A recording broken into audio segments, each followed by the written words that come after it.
What's going on, guys? So today we're going to be installing the Steeda rear camber arms for the GT350.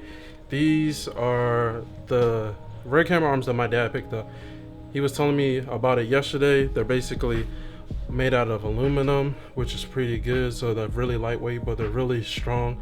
He was telling me that they're really bulky, so I'm going to show you guys that right now. So this is how the rear camber arm looks for the Mustangs. It looks similar to mine. It always has like this big L shape, and then connects to the where the wheel is and the hub and all that stuff. So of course there's one bolt here, one bolt here to disconnect the old one and put the new one in. As you guys can see, this one actually has the little Steeda logo. I've seen that logo before, but this thing is pretty thick and it's light, really light. It's made out of aluminum. This is pretty nice.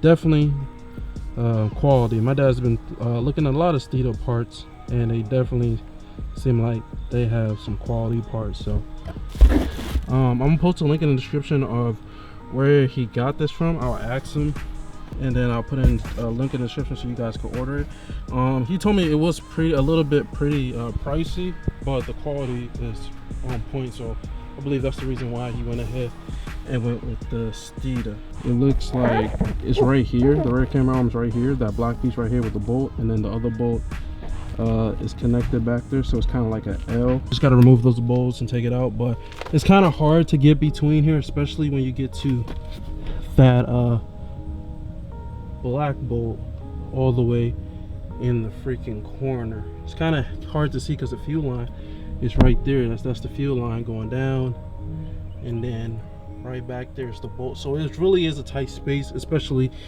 when the car is not on a lift and you're actually crawling underneath there. So it's kind of a pain in the butt.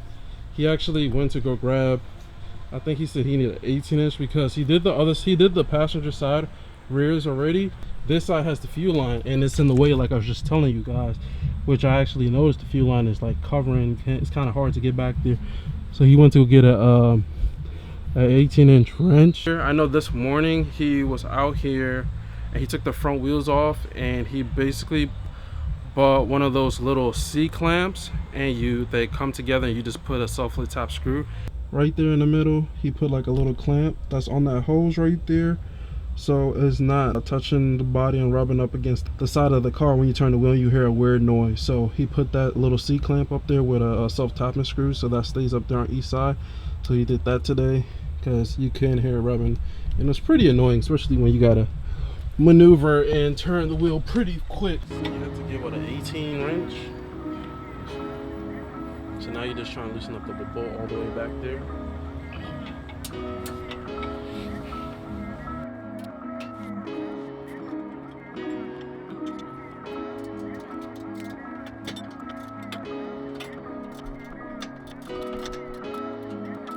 Brian Little.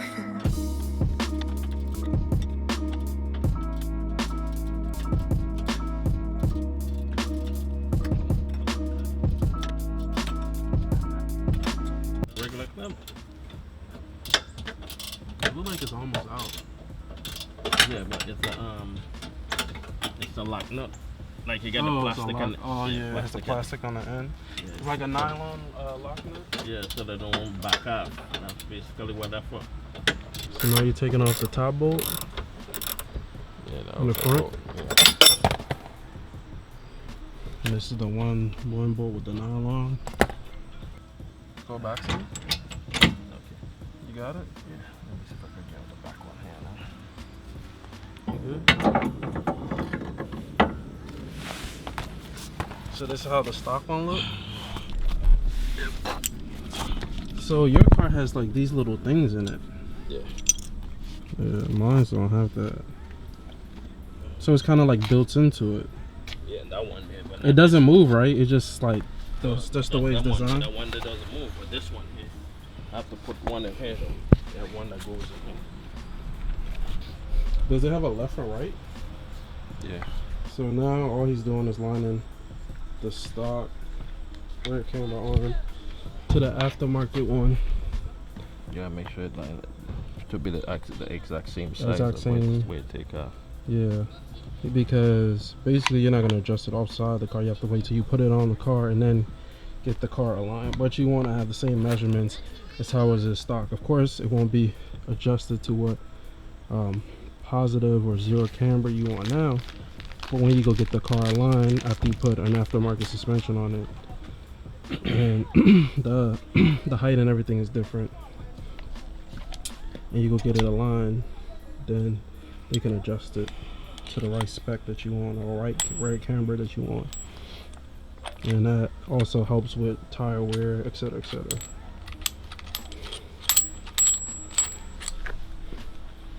They all match up. It goes all in bolt holes. Alright, so that's the length that we're gonna go. Did you tighten these up on the other side? Yeah. Oh, you did? Oh, but you did it when it's on the car? Mm-hmm. Yeah, then I tighten it up too. Oh, okay. So how do you know which side is which? You match it up. They have to be the same shape. You see the same shape? See the same shape how this shapes? This one shape the same. I see. It's That's the how way you know. it's shaped. Yeah, that's how you know which one is which. Oh, okay. So they give you this lube? Yeah. Come with this little grease here. You gotta put some grease on it. So where does that one go? That goes on the other end? This one goes in here. But I noticed this See, one. this is supposed to see same thing as that. Yeah. This gonna go in here. But I noticed this one doesn't have like a rubber grommet inside of it though. Goes like that. One thing over here, but it's some solid. There's a solid bushing. Oh, they got one for the bottom side too? Yeah, but this one here is just a regular one.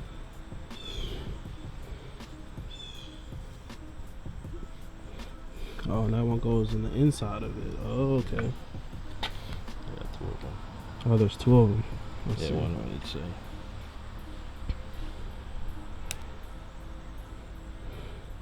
This grease helps hold them in too, so they don't fall out when you're putting it in. Oh, okay. Hold them in place.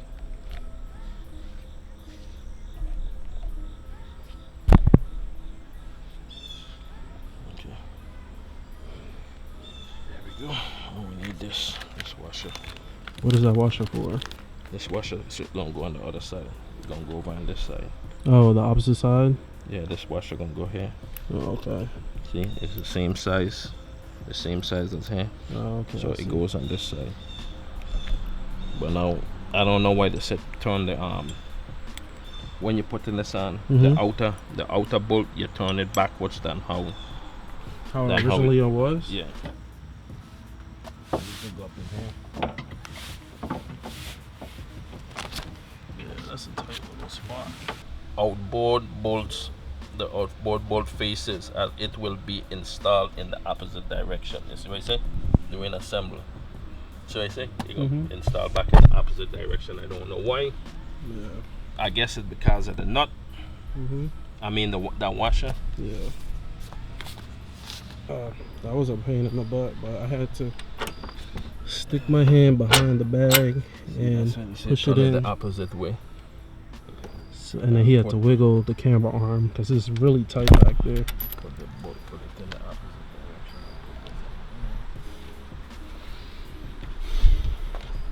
Let me see if I can. Oh, so that's how it's supposed to look? Yeah, see it on the opposite way now, which the washer goes against the thing here instead of this big washer was on the other side. Oh, okay. See, so we got turned it backwards the other direction because of how this thing's set up. Oh, okay. Okay, gotta try and get this nut on here now. Boy. Oh, the nut on that end over there? Oh, that's the flat washer that you had. Yeah, I already put the flat washer. No, the flat washer goes on the front. I'm trying to get it. Put the nut back in the back. That's an 18? Yeah.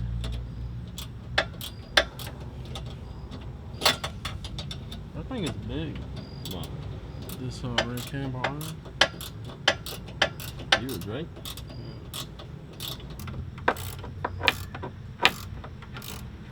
And up this part now? Yeah. Oh, so the washer goes right there? Yeah. And the bolt is on the opposite side now? Yeah, it's done the opposite way. Oh, okay. So it looks like that. How much are we supposed to torque it to? I would inside 76 foot-pound. 76. Yeah, the outer one is 76. The inner one is 85. Kind of hard to see back there. And then Thursday. this one is just I mean, I'm watching it. a regular nut. So I know a lot of you guys are watching the video already understand or have a good understanding of how rear camber arms work, or what's the reason behind having rear camber arms, but I'm gonna still go ahead and explain. So with rear camber arms, the reason for aftermarket rear camber arms is when the car comes stock from factory, the car has zero offset in the rear, so the tire is going to be basically up and down, or from the factory it might have a little bit of camber. But when you get a car from stock, of course it's going to be close to zero. When you actually lower a car, the wheels actually, if it, depending on what kind of car it is, it might be a 2-finger gap, it might be 3-finger gap from right above the tire. If you lower it right above the tire, the wheel is actually gonna go inwards, so the wheel is not gonna be straight anymore. So with that, it basically goes to a negative, so the wheel is not straight. So when you decide to lower your car and you decide to actually continue to drive the car, and the car is lowered and the wheels are at a negative camber, so the wheels are not going to be straight, and the tire thread on the tires are actually going to be worn the wrong way. So it's going to be worn on one side. So instead of the being evenly straight up and down, it's going to be on the side, and it's going to wear out the tire a lot quicker and faster because it's not as even. So it's really important when you lower your car to definitely get aftermarket camber arms to definitely straighten up the wheel or have minimum camber, so of course you do not wear out your tires too quick. You don't have to replace your tires quicker than you would if you had stayed stock. So that is very important for sure, especially on an expensive car with expensive tires as that. So very important as well. So, and I'm gonna show you guys some clips of how the car had looked stock with the Magna Ride. And as you guys can see, for the rear camber arms, the tires definitely look straight. And I'm also going to show you guys how the car looks aired out, and that's a great explanation of showing when you lower a car, the way that the car basically, the rear wheels and the front wheels actually tuck underneath the fender. So when the car's all the way up, it's actually, the wheels are straight up and down. But when you air a car out, the wheels actually tuck in underneath the fenders.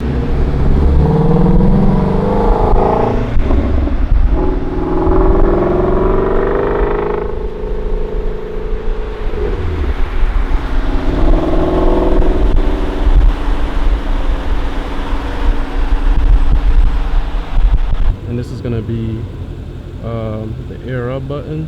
So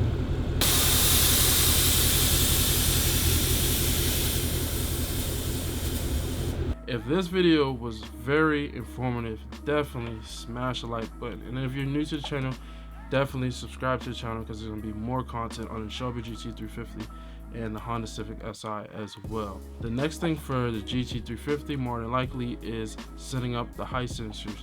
And then after that is more than likely getting the car aligned. So definitely stay tuned to see how we mock up the height sensors, because it is definitely going to help with an improvement with how the car handles dramatically with the height sensors. So that is a big key. So definitely can't wait to see that and finally get the car with alignment dialed in and everything, and see how the Airlift Performance 3H performs on the GT350s. That's it for the video, guys. If there's anything that you guys want to achieve, find your energetic thing that drives you to take a step toward your goals every single day and make it happen. Peace.